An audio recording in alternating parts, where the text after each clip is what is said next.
இந்த போலீஸ் வந்து செல்லுக்குள்ள தூங்கி இருக்காரு. டக்குன்னு எந்திரிச்சு பார்க்குறாரு. முட்டி அளவுக்கு மழை வெள்ளமா இருக்கு. போலீஸ் ஸ்டேஷனே மழை வெள்ளத்துல முழுகி இருக்கு. இவர் தூங்கி இருந்த செல்லு லாக்கில் இருக்கு. இதை எப்படியா திறக்கணும்னு யோசிச்சுட்டு இருக்காரு. டக்குன்னு நேரா பார்க்குறாரு. டேபிள் மேல சாவி இருக்கு. தன் பெல்ட்டால அந்த சாவியை எடுக்கிறாரு. அடுத்து அந்த செல்ல உள்ள லாக்க ஓப்பன் பண்ணலாம்னு ட்ரை பண்றாரு. முடியல. எந்த கீன்னு அவருக்கே தெரியல. உடனே அந்த சாவியை பார்த்துட்டு இருக்காரு. ஏதோ ஒரு பொருள் அவரை நோக்கி வருது. பார்த்த உடனே அந்த கீயை கீழே போட்டுட்டாரு. அடுத்து அந்த கீயை எடுக்க ட்ரை பண்றாரு. முடியல. தண்ணி வெள்ளம் அதிகமா வந்துட்டே இருக்கு. உடனே கீழ இருந்து மேலே வர்றாரு.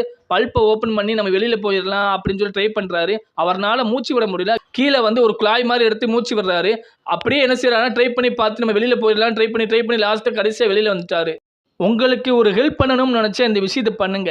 ஒரு 31 வயது பெண்ணுக்கு 5 மாத கைக்குழந்தையுடன் அப்பெண்ணுக்கு ஜிபிஎஸ் என்ற நோய் தொற்று, இரட்டை பார்வையுடன் பக்கவாதம் ஏற்பட்டு ஜனவரி 18ஆம் தேதி அப்பெண்ணை வந்து ஐசியூவில் வந்து அனுமதிக்கப்பட்டிருக்காங்க.